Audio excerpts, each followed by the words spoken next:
Good evening, everyone. I'm so excited to see you all here tonight. My name is Lori, and I'm the Director of Operations for Busboys and Poets Books.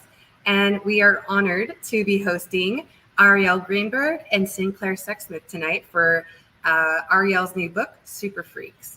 And I'm going to introduce Sinclair first and then Arielle, and I'll bring them on screen so that you guys can actually hear from the people you're here to hear from.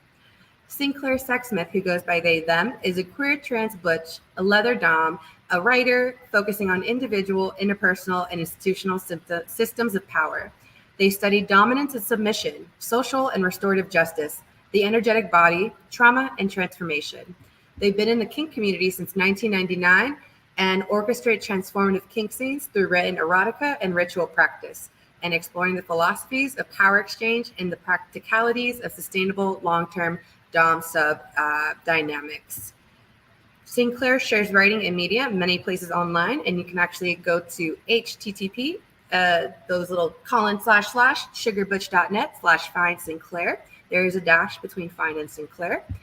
And our lady of the hour, we have Arielle Greenberg, who goes by she, her, who is a longtime practitioner of kink and speaks about kink and ethical non-monogamy at universities and on podcasts like Dear Sugar, Why Are People Into That? And Sex Out Loud.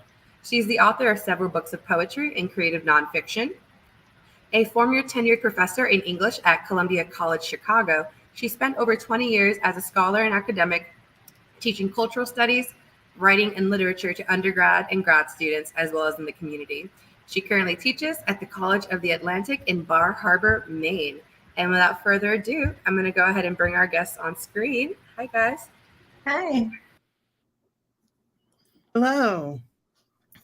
I'm so excited to talk to you, Arielle. I've been devouring Superfreaks. Yay. And I know that we could talk for hours about kink just in general. But I don't even know where to start with this book. So here's my copy. I've already got it all marked up. It's very exciting to see, both a well-researched kink book and kink book written by someone actually kinky, which I really always enjoy. I mean, there's plenty of them written by kinky folks, but they're not necessarily like overview of kink or what is this, and let's examine, let's think deeply about the philosophy of all of this. Do you want to say a little bit about where the impetus for the book came from and why it's coming into life right now?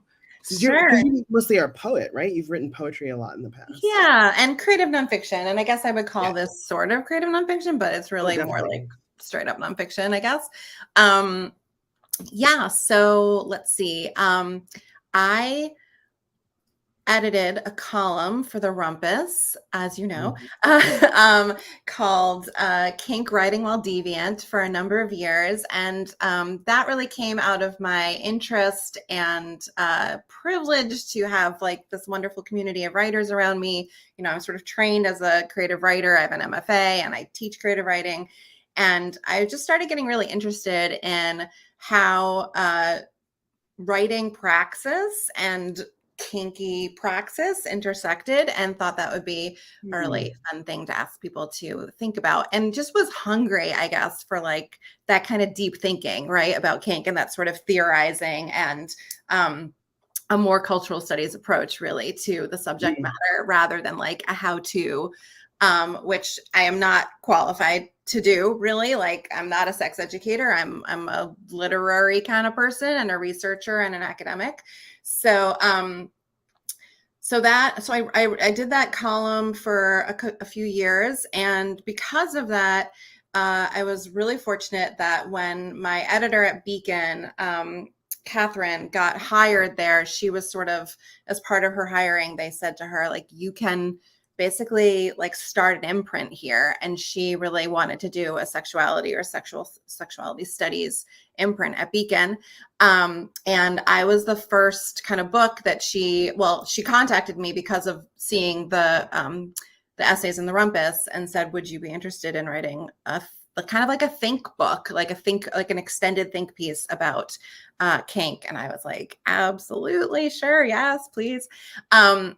So I worked really closely with her to come up with a book that made sense for me to write and made sense for Beacon to publish. They don't do memoir, so it wasn't going to be that. And I didn't want to do a how-to, didn't want to, replicate any of the many good books that are out there, which I would say either, as you kind of alluded to, are more kind of how-to guides, or like the one that I think of as sort of closest to my book in certain ways is Tristan Taormino's Ultimate Guide to Kink, because it does take on a lot of different kinds of kink, but it's an anthology. So each chapter is written by a different individual educator or practitioner or expert. And so they're really widely varied in style, which is great. I highly recommend that book. Love it. I imagine you love it too. We love Tristan, but there wasn't like a sort of single, and then there are like academic books. So I quote from 2 recent books that literally just came out in the last year or two. One by Peter Tupper, that's about the history of SM specifically, and one by Stephen K. Stein, which is about the history of building kink community sort of in the 20th century. But they're great books. Again, highly recommend. But they were really, they're published by sort of academic presses, and they're not really meant for like a, lay audience particularly. They're kind of meant for people like within the community.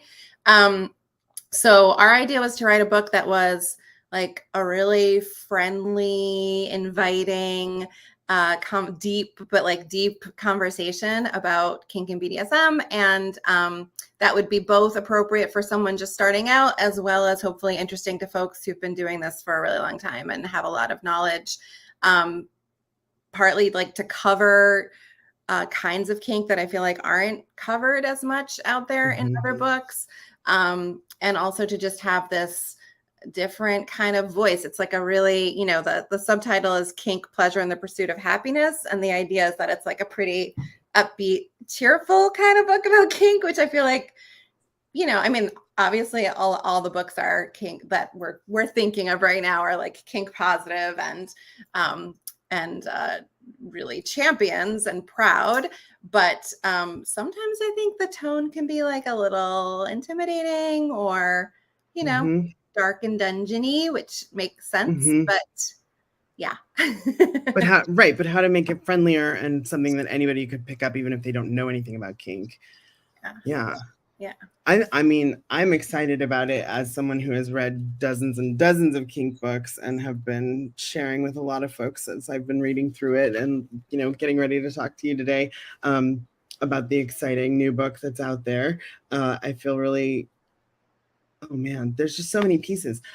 First of all, the focus and the presence of lots of kind of fetishes and not just like kink and SM and like the kind of leather world, I think is amazing because there's so much in the fetish world. And some of that, of course, intersects with the kink and BDSM communities, but some of it is really separate. I was just reading a part about furries, for example, and like while there's some animal play, pet play in the kink world, there's also this whole other kind of non-sexual world of furries. And I don't know, that's a different question of kind of, is that still a fetish or is that just kind of adult play, I think is what you were calling it in the book. And that's an interesting piece to me too, around like when it's non-sexual, is it still kink? Is it still a fetish, or are you just having fun? Is this just adult fun times? Midori's has a great term for it, which is pleasure craft.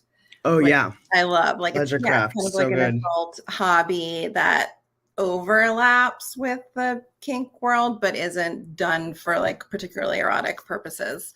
I wanted to make sure that I kind of covered the stuff that doesn't usually come up at like kink events or, dungeon spaces or munches, like partly because it's the stuff that is not so easy to do as pickup play or as a scene, or even to teach, because it's really about, and so we're kind of talking about fetishes, like the stuff that's really more about like what's in your head, like what's psychologically going on for you internally, and not so much maybe externally that other people could see or participate in.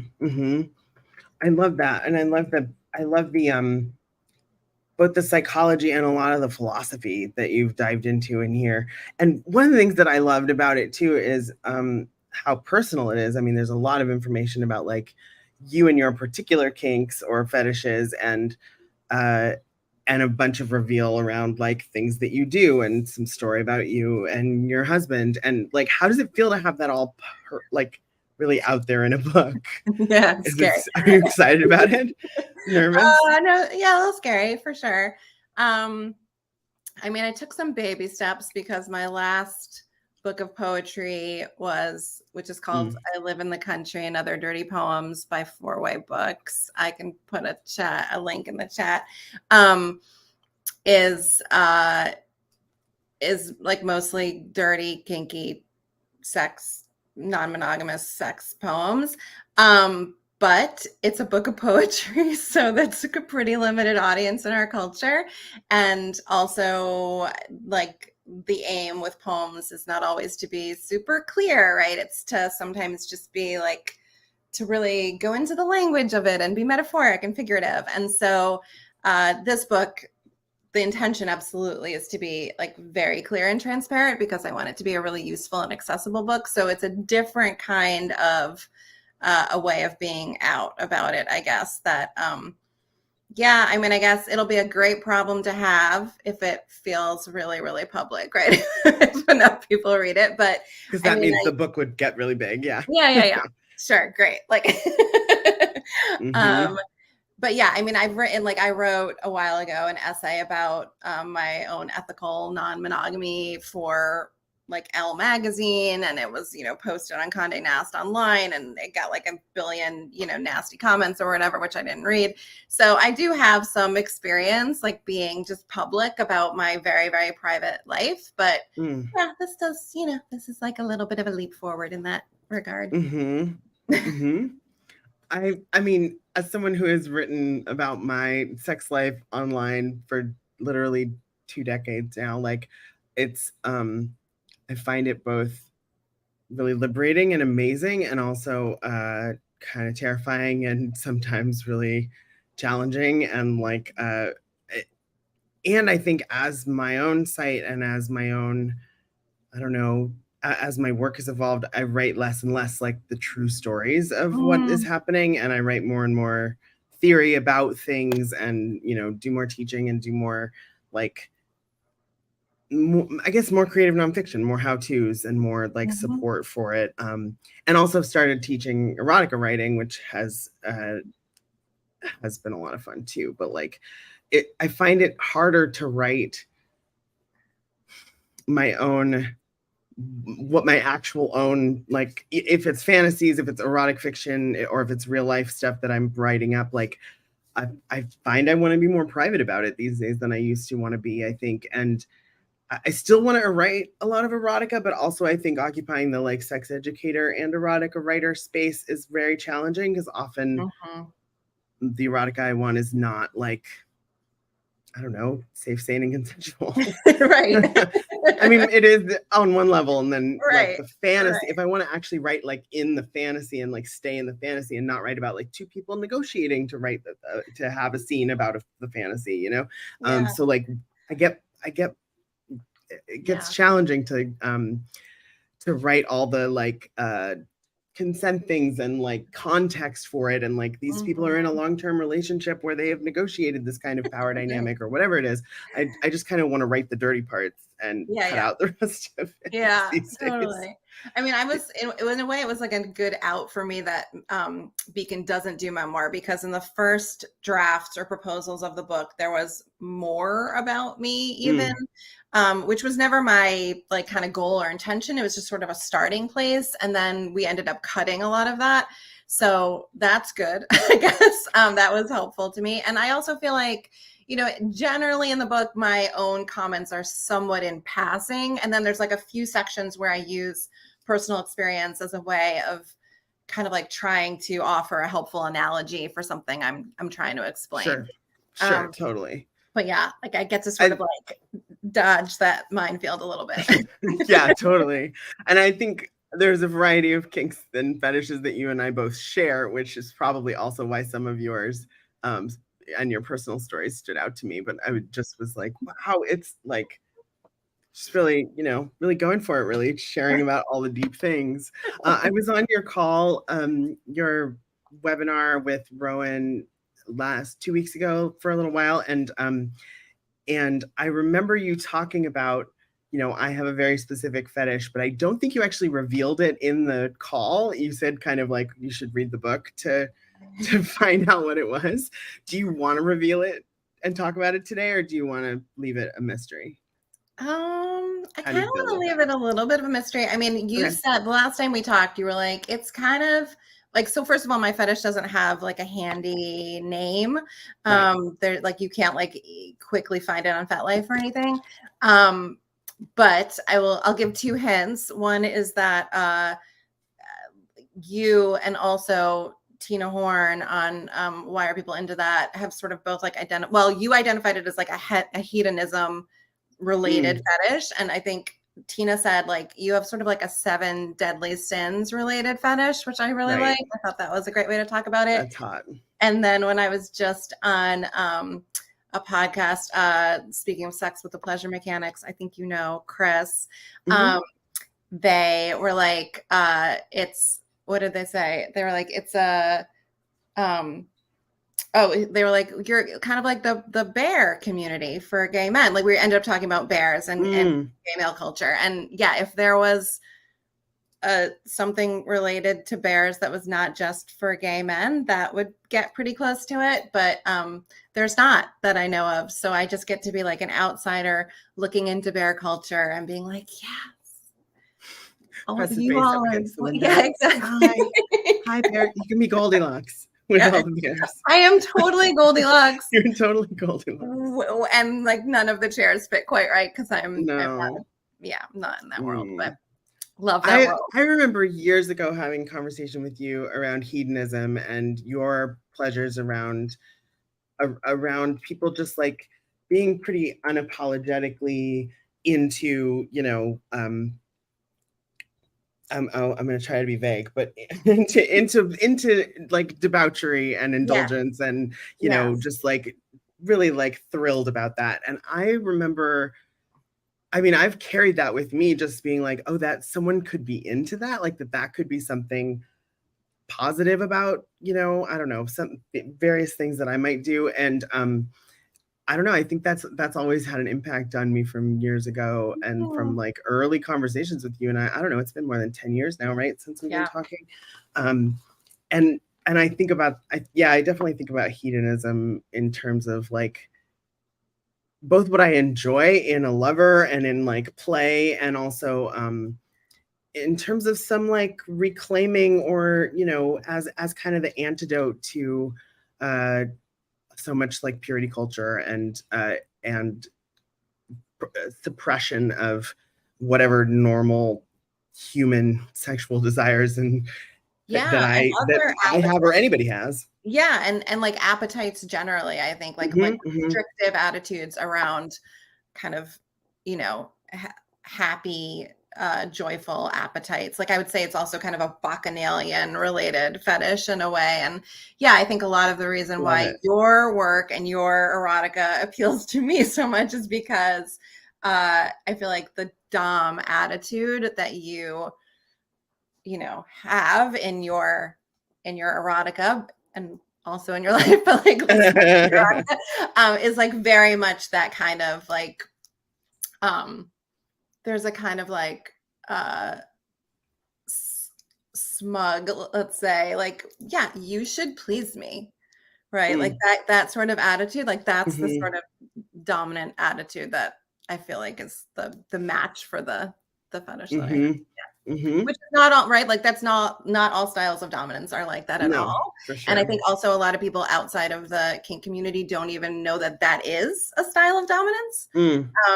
That's not like demand, like discipline, like you must please me now, but is more just like, I deserve all the pleasure, like bring it, I love, that's a great style for me, like that I'm really interested in. And I feel like it's sort of underrepresented, I guess, let's say, in terms of like D-type styles.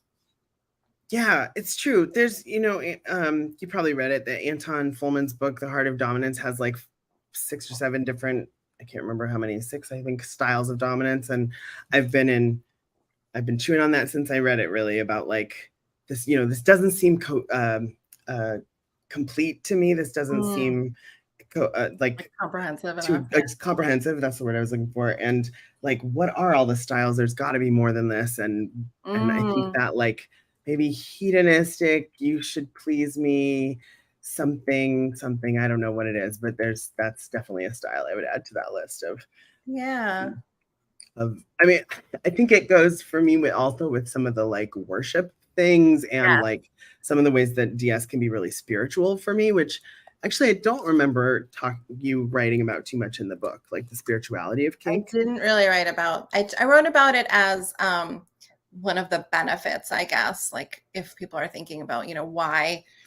What in terms of like the pursuit of happiness idea, what kinds of happiness, what different kinds of flavors of happiness might I gain from this? And one I wrote about was that, but just briefly, it's definitely like the whole world of sort of sacred sexuality is fascinating to me, and I love it, and I love tantric texts, and have read and practiced some of those things, but I feel like it's I think of it kind of like the Kabbalah, like in terms of there's always more to go back to for that source, and you can always learn more about that and go deeper and deeper over the course of your life, which I think is amazing. But definitely didn't feel like expert enough to write about that. Sure. Yeah. It's one of those other communities that like overlaps with kink and fetish. Like there's, some giant Venn diagram of circles, and, the spiritual kink, the sacred sexuality, energy play, whatever, like all those different pieces are all, there's an overlap, but it's not everybody is both, right? In the kink world. Yeah. Mm-hmm. And I've never really found, like, I think another reason why I wrote this book is because, so I've been to like sacred sexuality, kind of events. I've been to kink events. I've been to sort of swinger events. And I always feel like I'm sort of at the periphery of each of them, not quite any of those things in like a more typical way, which I think served me well in writing this book, because I'm both a participant, but also like stand a little bit outside of each. And so I can kind of look in and see, maybe what makes sense and doesn't make sense to somebody who's a little bit more on the outside or not as much of a participant. That's a really interesting point. I mean, I think about it in my kind of social justice analysis and theory work around like how people on the margins of culture, any culture really, can sometimes see what's happening in the culture a lot more clearly than the people who are immersed in the culture. So I think that makes a lot of sense to be like a little bit on the periphery might give you better is judgmental maybe, but like gives you a particularly unique view into these things. Yeah. I mean, I love going to kink events, and obviously like I really identify very, very strongly as a fetishist, and like I really feel like it's my orientation, and it's been with me since before I can remember.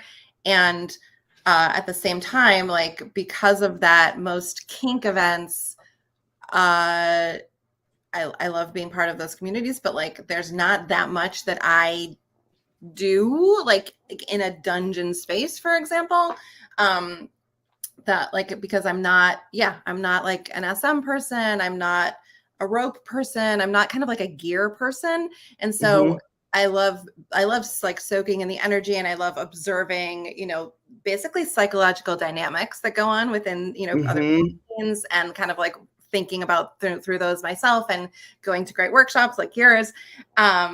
And also like hearing what other people say at the workshops and getting that little insight into other people's sexual desires and makeup. But yeah, I think I do. I can sort of like stand a bit off to the side and get to watch what's going on and in a different way. And it's just also my kind of academic brain working the way it does. Yeah.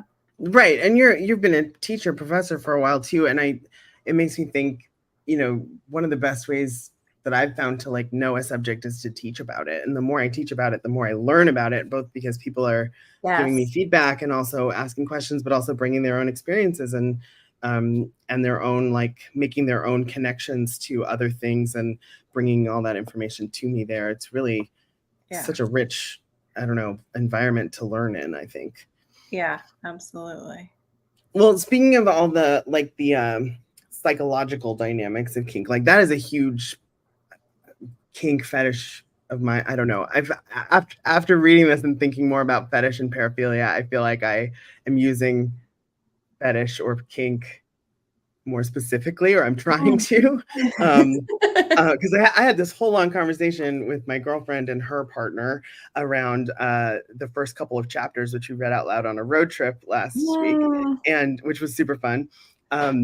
And then we all went like, well, what are our fetishes? Like that, Arielle described like this really specific fetish, and even you talk about how it's not just a fetish for one thing, but like a fetish for a style, and there's different components in the style. And we were all kind of like, wow, I don't know if we have any fetish, if like fetish by that definition is really something that any of us have, although we're all into power dynamics and we're all into, I don't know, a variety of other things, but like, is it really a fetish in that way? Like, I think one of your lines was, in order for me to actually be like, feel satisfied, that feel like this encounter was satisfying, that kind of needs to happen. And I was like, it's almost like a switch, I would say. Not a switch like I switch back and forth between top and bottom or something like that, but like a light switch. I think for those of us with like a fetishistic orientation, it really feels like, you know, I think I give the example in the book of, you can be, let's say you are, you know, a smoking fetishist.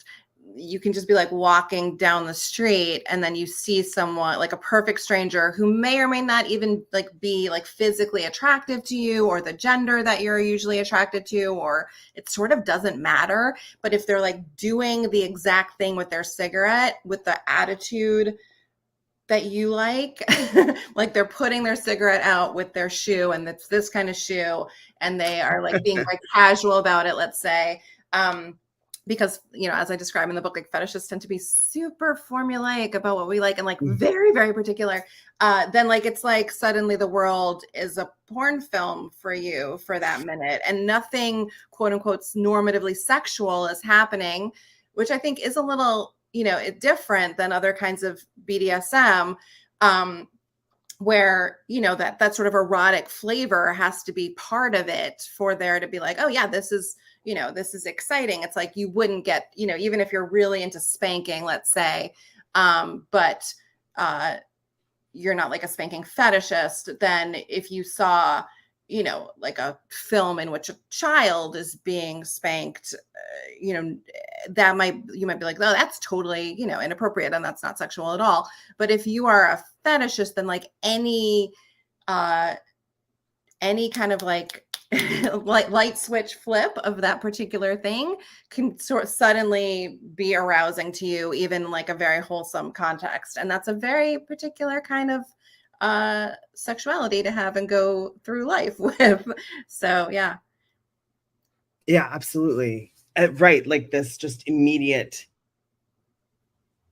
this is the thing, and it's happening right now, and all of a sudden I'm in a porn film. I don't think that's, I don't know, I'm still questioning if that fits for some of my like favorite things, kinks, etc. Which, you know, do I need to figure that out? No, it's not that important. I can still go about whatever I'm doing, but it's making me question and think about like, what are my like top favorite things, and is it extremely necessary for my satisfaction, and like, is it something where if I ran into it somewhere, all of a sudden I would feel like I was in a porn, right? And maybe. Yeah, I mean, I think this is great though that you're saying that, because like obviously you are a really seasoned BDSM expert and somebody who does a lot of cool stuff around power exchange and dominance and impact play and lots of stuff that people think about when they think about BDSM and kink. And to say like, yes, and I don't really like, this piece is not part of my sexuality. That's like part of the kink world. I mean, that's so much why I wrote this book, because I feel like there's so many folks like you who are really deep into BDSM and sort of, and don't really touch the paraphilia side of things.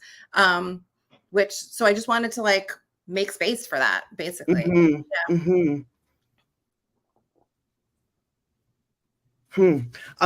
I think we have about 10 more minutes of talking before we're gonna do some more like questions and things, and which feels like it just flew by already. There's so many things I want to talk to you about. I would love to talk to you a little bit about like kind of what I would kind of shorthand as something like CNC, or like consensual non-consent, or rape fantasies, or as you are writing about it in the book, ravishment fantasies, which I think is a great term for it. Like, I think that's often more accurate to what people, not always, but most often, what people are actually looking for when they're talking about like what they get out of it, or what they want from it, or why they seek it, or what they like are desiring of it. And I think from like the dominant side around CNC, there's a way that like I get to have my pleasure valued over like everything else, like that, even up to and past the point of someone else's consent, and then, in a prearranged container, right, of like, this is what's going to happen, and you agree that we'll do these things, and we're again with kind of I guess it overlaps with role play some, right? Although I think about that as slightly different too, but it does overlap with that a little bit. I don't know if I have a question about it. I just feel excited about that as a topic. Yes, absolutely. And I think it's like a really both common and misunderstood kind of kink. Mm-hmm. And I think it's, ultimately it's about power, right? And like surrender and desire. I mean, I think a lot of, we talked about this a little bit, but I think a lot of kink is about ways of turning sexual encounters or arousal, like turning the volume up on sexual encounters and arousal. Yes. So it's like, how can we get it to feel more intense, edgier, more extreme, more pushing at our boundaries? And I think of CNC as like definitely along those lines, right? Like that, like how can we take an encounter with somebody we absolutely want to be with and play as if we don't, in order to make it feel really intense, right? It's just like intensifying it, intensifying the flavor of it. Yeah, I love it. I mean, it's such a go-to, like it's such a good go-to for those of us who do that kind of thing, and for those of you in the audience who have never tried it, to be able to just, all you have to do, right, is like talk about it in a different way, to go from like, oh, we're enjoying this like lovely romantic sexual encounter, to like, you promised you wouldn't do that to me. Or, hey, wait a minute, what's going on? You can't do that. That's not okay. To make it feel like, well, all of a sudden, like whatever we were just doing that was fine is now like maybe not so fine in like a really fun way. So and there's like the taboo part of it, of like, we shouldn't be doing this. There's the like, literally hearing some of the words come out of people's mouths that can be really a big turn on, at least for me. I mean, go figure, the words are a big part of what turns me on. Right. Maybe I have a word fetish. Yeah. I'm still stuck on this fetish thing. Sometimes I talk about having like a trust fetish or an intimacy fetish, where like I want that level of trust and closeness with someone, that like either that I could like, I don't know, come up and have like a lot of permission to touch them, or like start a sexual encounter like out of the blue, right? That's the level of kind of intimacy and trust that I want, but also that doing things like consensual non-consent builds trust, because when we like have a good time doing that, we are like did something edgy and risky and it went well, right? And so that can build trust. So that, I feel like sometimes things like that are metaphors for like trust play or intimacy play. Yeah, absolutely. I've also been thinking a lot about cultural trauma play, which could be lots and lots of different things, right? But like one of the reasons I am stumbling into that term and thinking about it is from the ways that I am and identify as a daddy and play with a lot of daddy dynamics in my personal life. And I think there's just a lot of cultural trauma around daddies and dads and like the male authority figure, whether or not it is literally about a dad or like a daddy, a father, but like also about so many kinds of male authority figures. And even if we had very positive male authority figures in our lives as kids or as young adults or now or anything, there are so many out there that are very not positive. Right. We are exposed to, even if they weren't in our personal sphere, right? Right. I've been chewing on that one a lot around cultural trauma play, and I feel like there's a lot of different places where that overlaps when you're talking about that kind of stuff in here. Yeah, and I think we should just sort of point out that like both of those, like daddy play or consensual non-consent, also are ways of reclaiming space, like within something that could have been traumatic or just like mildly uncomfortable. Let's say, like I'm somebody who luckily has no trauma or baggage around my actual father or even consent. Like I'm phenomenally lucky to have really not have had my consent violated very often at all over the course of my sexual life, which is a miracle, and I'm so grateful. And I know that is not most people's experience, but like but because of that, I can say like none of this for me is about healing trauma particularly, but it doesn't mean that it doesn't still feel taboo.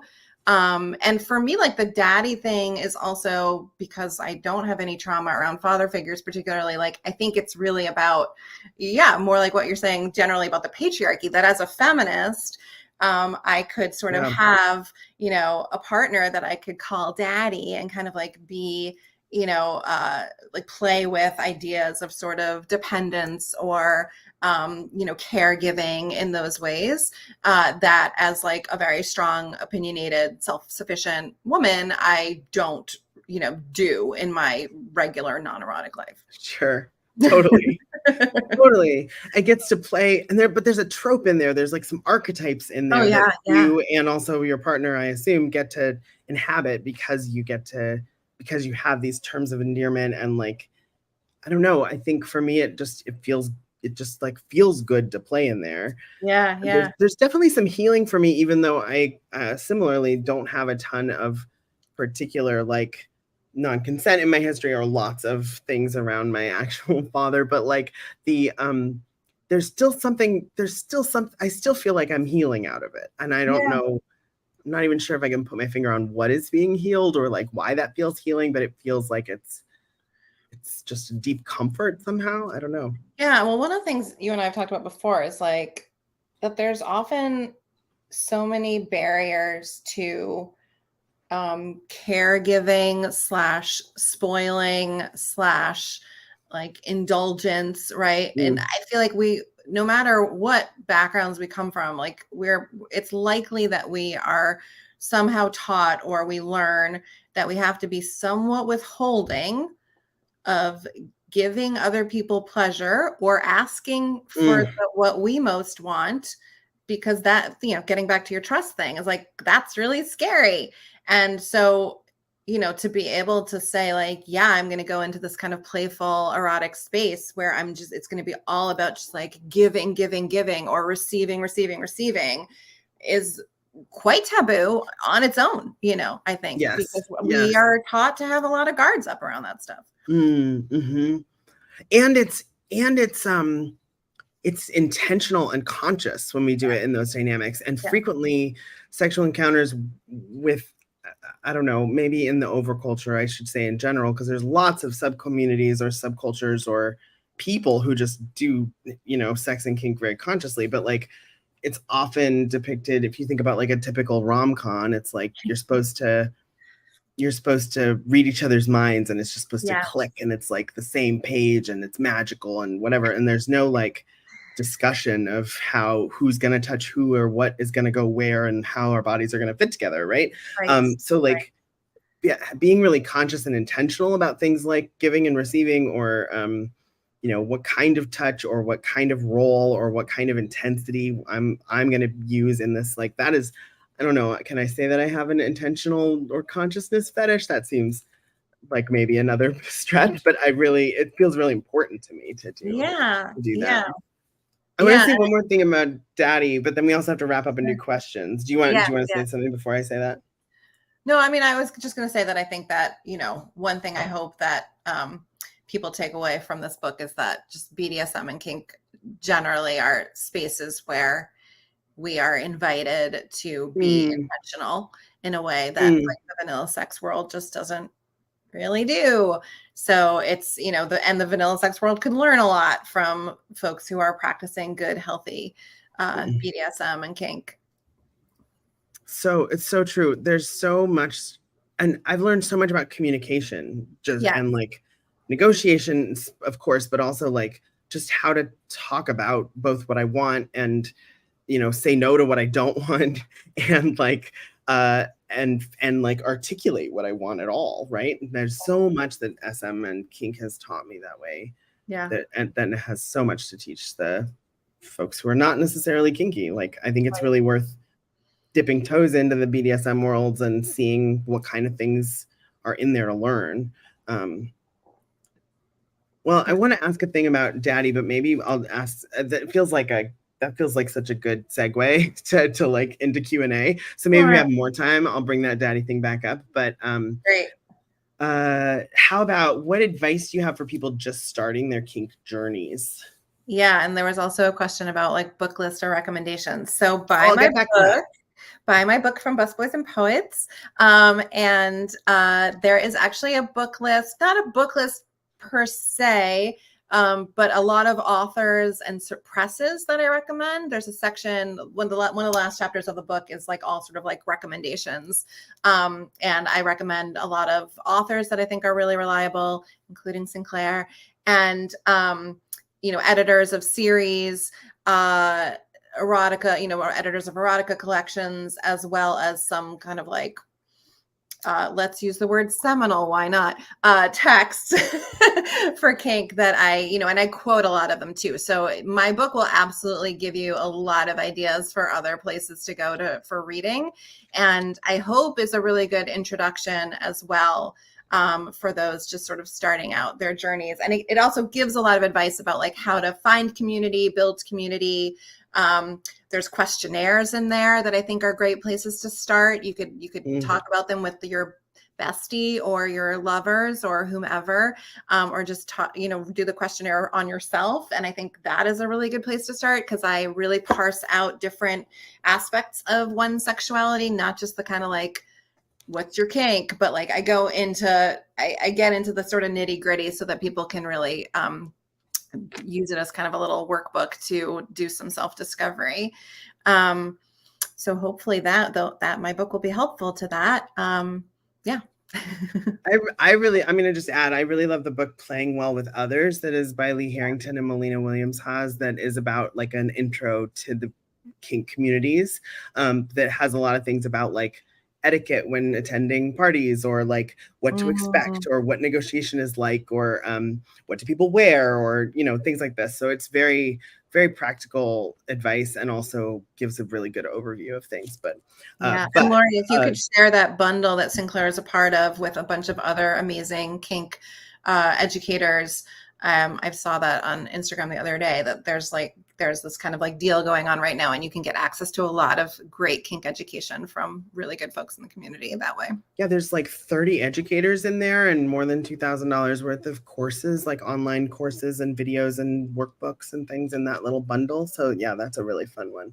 Yeah. And those things pop up from time to time, online, and there's a variety of so many good educators out there, and so many people doing amazing things. I also would immediately think of Princess Callie and both kinkacademy.com, and also like her workbook called Authentic Kink, Create Your Best Experience is one of my favorites. I love a workbook.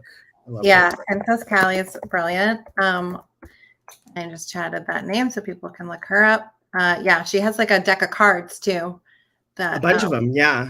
She's even a pro at humiliation play and also financial domination. She's actually has an upcoming intensive financial domination intensive pretty soon. But anyway, people can go look that up. So that was the first question about a book list. How about this question too, which is kink is usually associated with sexuality, but there are a lot of people, especially aspectrum people, who may enjoy kink and derive pleasure from it in like a non-sexual way. Can you speak to that?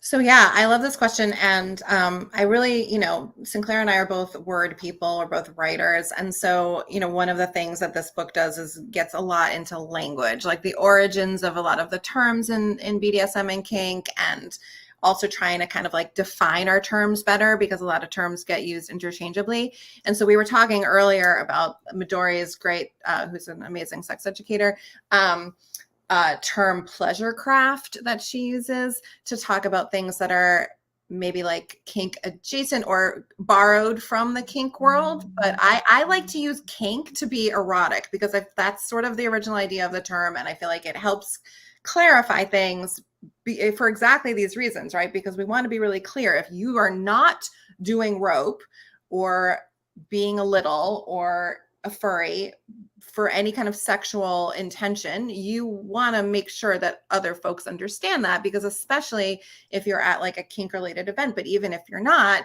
you don't want that to be misunderstood and someone to, treat you in a way that you would never want to be treated or approach you in a way you wouldn't want to be approached. So I am a big champion for a different word that's not kink, in order to sort of talk about things that also take place within the kink community, but are happening in a non-sexual space. So I'm sort of like trying to champion this term, Midori's term, pleasure craft, as one possibility. I'm open to others, but I really make the point in the book that I think we shouldn't use the word kink for that because it's confusing and not as clear as a way of communicating our intentions as we want. Mm-hmm. Yeah, thank you for that. I think the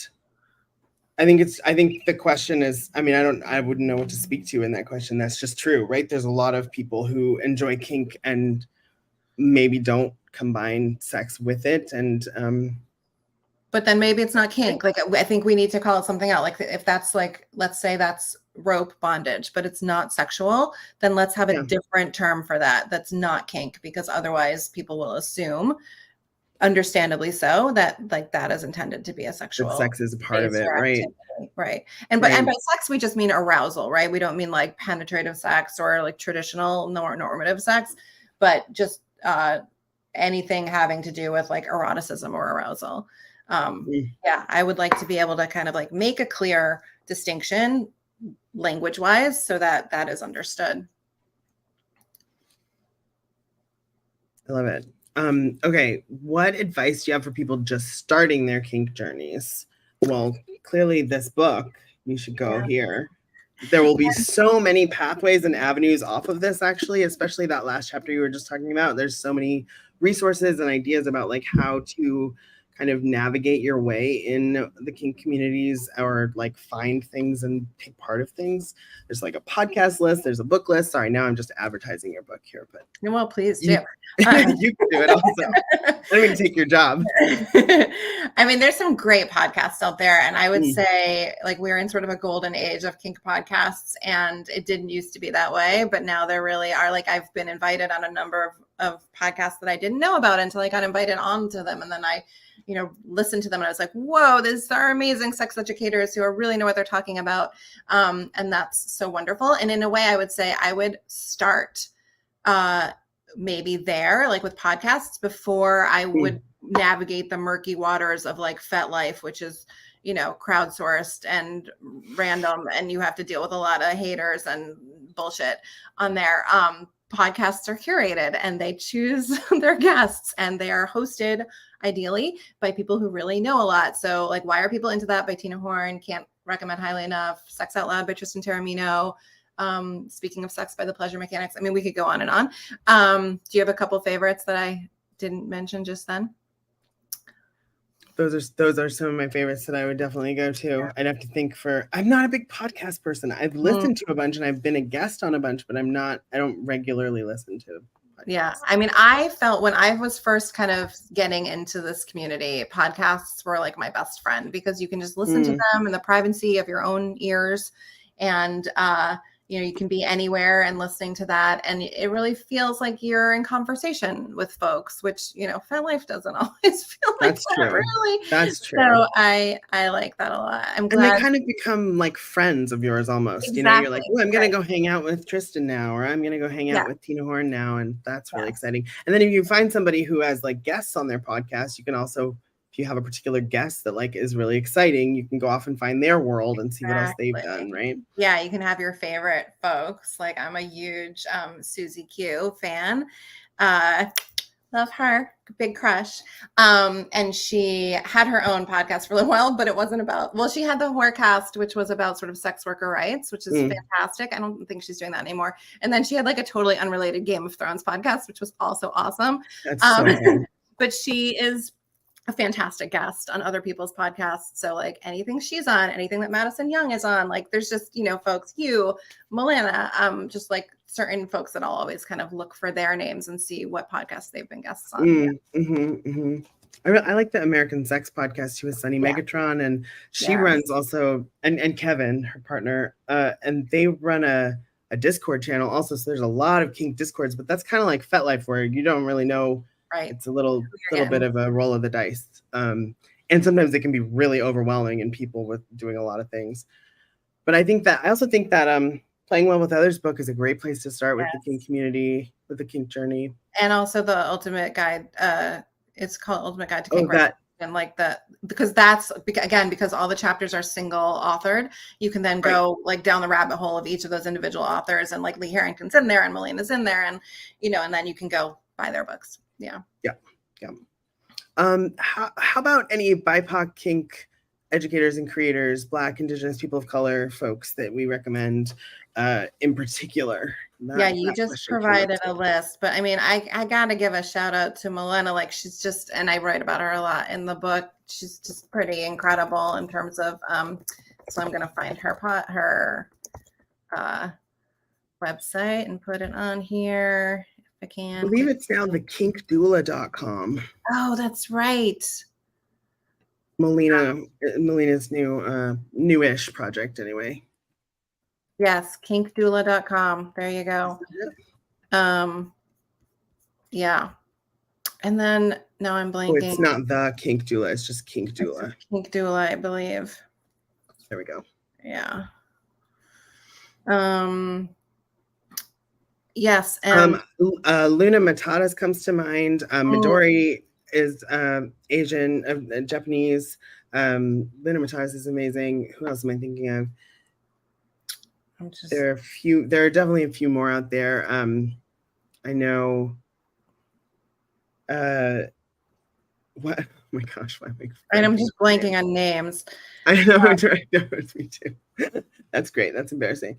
I can definitely put together a few more and like follow up with some comments on this later. But the list that I've shared was kink books by Black authors, and there's just like 6 of them that I had featured in this little blog post. So like you can look on sugarbutch.net for that or find it. And that includes people like Mollena and a couple others. Mama Vi is someone to maybe look up. Her book, Vi Johnson, To Love, Obey, To Serve, Diary of an Old Guard Slave is coming back in print soon. It should be this year, hopefully. That's what I've heard anyway. And she has done a lot of things in the kink community. She's part owner of the Carter Johnson and like, I was gonna say runner, producer, curator of the Carter Johnson Library, which is like a kink and sex archive, which has a couple different locations around the US. And so she knows tons of things about kink and tons of things about, tons of things, history as well, and archiving. Link there too. Taisha comes to mind. There's a variety of folks who don't necessarily have big like online presences, but they're big in the SM kind of community circuits and the conferences and things like that. Yeah, so pro like, doms and people. Yeah, I know. I'm thinking like there's a lot of Black women I know in the FinDom space, the financial domination space, that are doing a lot of amazing education and community organizing, like within the Black women community for like pro-doms. And I think in the book I talk about like a documentary about some of those like kind of sisterhood spaces, really, for Black women who are working as pro-doms. There's someone who I can't remember her name, but she goes by the Trauma Queen and does a lot of DS and like sexuality work after trauma. Who's a Black woman? I'm pretty sure she identifies as a woman, although I guess I'm not positive about that. So take that with an asterisk there. There's also Marla Renee Stewart, who runs oh yes, that's what I was thinking of. South Conference and Velvet Lips, which are amazing. Her Instagram. We could probably keep going. There's a variety. It's a great source. Like she's always posting really amazing resources. Yeah, she's a great follow. She has a once a month race and kink conversation online as well with other educators. So that's another place to like, hop on to Marla Renee's work and then, find the other people who connect. I think we had one or maybe two more questions. Let me look. But I hope those are going to be good starting places for these things anyway. Someone asked, has changed at all for you as you've aged? Good question. And then maybe I'll go out on this tiny little story. We want to talk about the daddy thing too. So yes, I mean, of course, in certain ways it has. And also I will just acknowledge, because I feel like it's important to do this, because I feel like there are other folks out there who will identify in this way. Mostly not at all. Like my kink does not evolve because I am a fetishist of this particular ilk, where like my fantasy has been the same since I first started masturbating to orgasm, as a pre-adolescent. Like it's literally a blueprint. And I think if there are fetishists listening, you would probably identify with that. And I imagine it will sort of like be that way forever for me, which doesn't mean that there isn't, new stuff I've tried and new stuff I've done and have been exposed to, but like my go-to is my go-to and never does it waver like it's like to a crazy degree, which I think is part of what it means to be a fetishist. And I will also just kind of give like a little shout out that one of my very favorite kink experiences ever is that I was at Uncommon Grounds in San Francisco, which if you go to San Francisco, go to Uncommon Grounds. It's Wicked Grounds. You mean Wicked Grounds? Sorry, thank you, Wicked Grounds. It's an amazing like community space, cafe, meetup place that's been there for a long time and keeps kind of like closing and people reopen it and then closes and people reopen it. And the one time I got to go, I was sitting there and this guy came in, this elderly gentleman who looked at his 80s at least, wearing like, his little tweed coat and fedora kind of thing. And then, and he was leading on a leash his partner, an elderly woman, also just in her little like conservative clothing, but wearing a collar and being led in on a leash. And I was just like, oh, it's so beautiful. Like I will never forget it. So, hopefully we can all be in our 80s and leading each other around on leashes or whatever we want to do. Or whatever it is that we want to do. Hashtag life goals.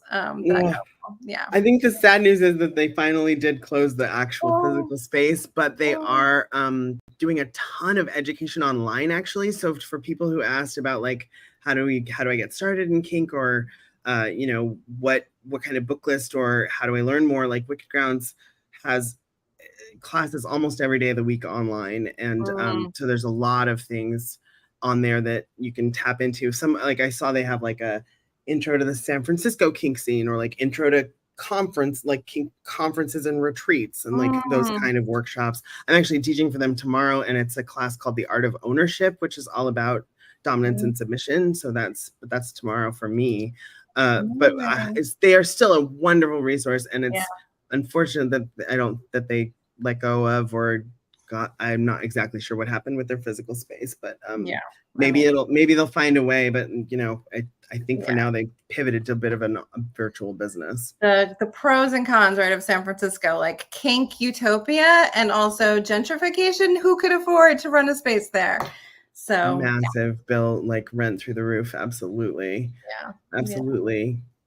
Yeah. I think I don't know how to quickly wrap up the daddy conversation, but that's well, let me say one thing about aging first, actually, and then I'll try to get back to that. I think that as I've aged, I have been less interested in all of the like accessories and accoutrements and toys and fancy, special equipment or special things, and more interested in like my body, my hands, my words and voice, and like the psychological play of all of it. But also a lot of my favorite things have not changed over the years and have stayed very consistent, and like and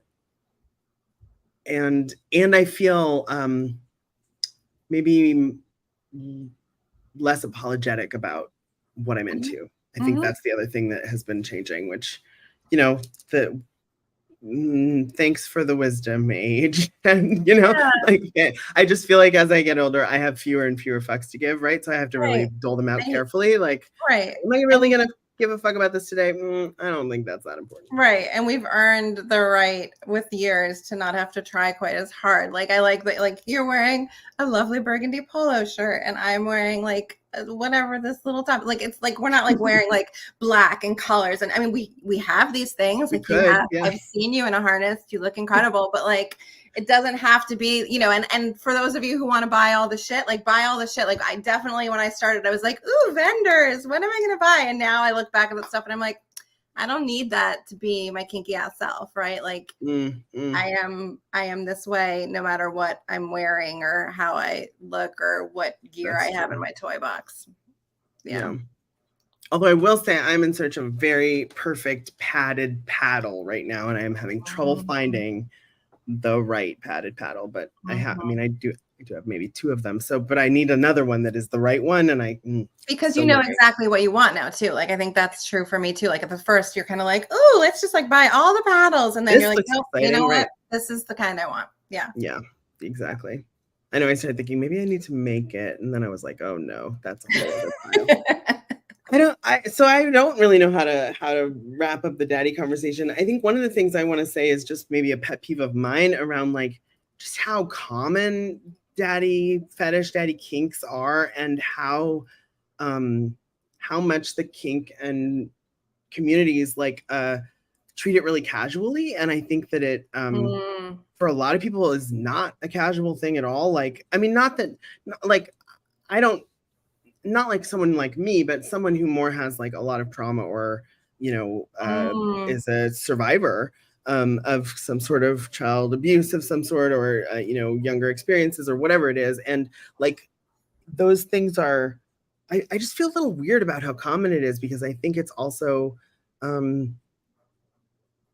if someone was coming into the kink community and had some history like that, and saw the prevalence of something like daddy girl, daddy boy, daddiness anywhere, like people with name tags that just say daddy so-and-so on them, whatever, they might just be like, wow, kink is not for me, And I feel, I don't know, protective of like newbie folks and or even not new folks who like come into the community and then like get greeted by something that's really confronting and like could be really, really activating, when there's like also so much good information in the kink communities and so many useful things to learn. So I don't know. That's what I was thinking about around daddy things. Yeah, it's weird. I mean, somebody asked me about like trends. I think maybe you were asking when I was talking around about trends in the kink community. And I do think that like one of the downsides of there being, I mean, it's so great that there's so much more discourse and resources and podcasts and books and educators and all the stuff that we've been talking about around kink that there wasn't even 10, definitely 20 years ago. But one of the downsides is that now also a lot of the stuff has sort of like entered the common parlance, and is being used or misused. And so like the trend of like zaddy, daddy, like I just was at a comic con with my kids, and one of the vendors is selling hats that just say daddy on them. And so like all these, 20 something people are buying hats that say daddy. And maybe some of them like really do identify hardcore as daddies, but it just is like, it's popular enough that they're selling it on a hat in like a completely non-sexual, non-kink space. And, or like dad, I mean, there's just like so much around dads, dad bods, dad this, dad that. It's like suddenly people realize that like the dad is an archetype and it's just trending hard. And yeah, I would say that like it's confusing, or like it's a problem in some ways for those of us in the kink community who are trying to like wrestle with this stuff responsibly and take it really seriously. And and certainly for folks who may have trauma around it, or for whom like don't casually call me daddy, or don't casually get called daddy, for whom that is really sacred or meaningful or traumatizing also way. Like, or like triggering is the word I'm meaning. So I kind of just hope that all that trending, like I felt like that about rope for a while too, that like it was sort of taking up, I feel like it's sort of how I feel about people who bring their like non-service trained animals into spaces that are only really meant for service trained animals. Like people who need service trained animals need the rest of us to step off so that they can have their service trained animals and not get questioned or thrown out of a space, because they actually need that to survive. Like they need that, and the rest of us can't just like bring our puppies with us because we feel like it's not cool. And I feel like that's sort of about daddies and rope and the rest of it. Like leave that space for people who really need it and want to practice it responsibly, and maybe don't just like kind of casually go in there like la la la la la, which isn't to say like you can't explore things or you can't totally try to figure stuff out, but try like things on.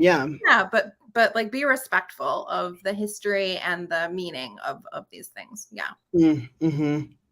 I was just thinking about your daddy mixtape, because you've got all these songs from like the 30s and the 50s and the 60s of like daddy in the book. So that I might have to look on maybe on your Spotify if you made that actual list. It is on Spotify. Beacon made it. Thank you, Beacon. Thank you, Beacon. You have the playlist on Spotify. I was a big songs that 8-tracks person. Me too. I love songs. I mean, talk to any queers in like the early 2010s. They will talk about Songza and 8-tracks. Yes. That was a real loss. Thank y'all so much for joining us. Is there anything you guys would like to plug or share with the audience? We still have some folks online with us. Great.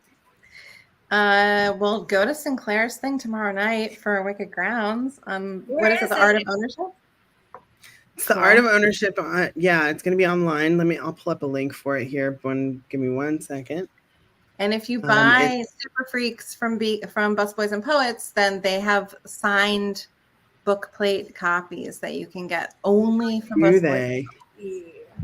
That's exciting. My copy's not signed. Well, that just means you guys have to let it down. You're all the way in Maine. It's difficult to get. Meet in the middle in like Minnesota. Oh, this is a good idea. About it. Yeah. Here's the information about the Art of Ownership. I'll share that link for you. It's virtual or in person? It's through Wicked Grounds. It's online on Zoom tomorrow night. It's at 6:00 Pacific time.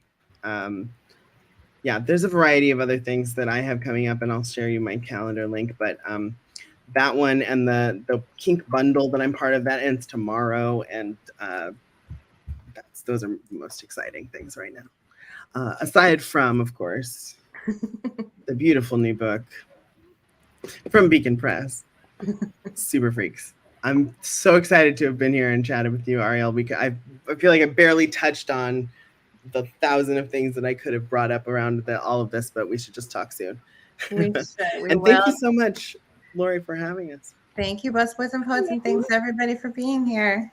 Thank you all so much. And for those of you tuning in from home, thank you for tuning in. If you're watching a recording of this is recorded on August 21st, 2023. And I'm sure you can still find a copy of the books in our stores. So have a great evening, y'all. Peace and love from Busboys and Poets Books. Good night.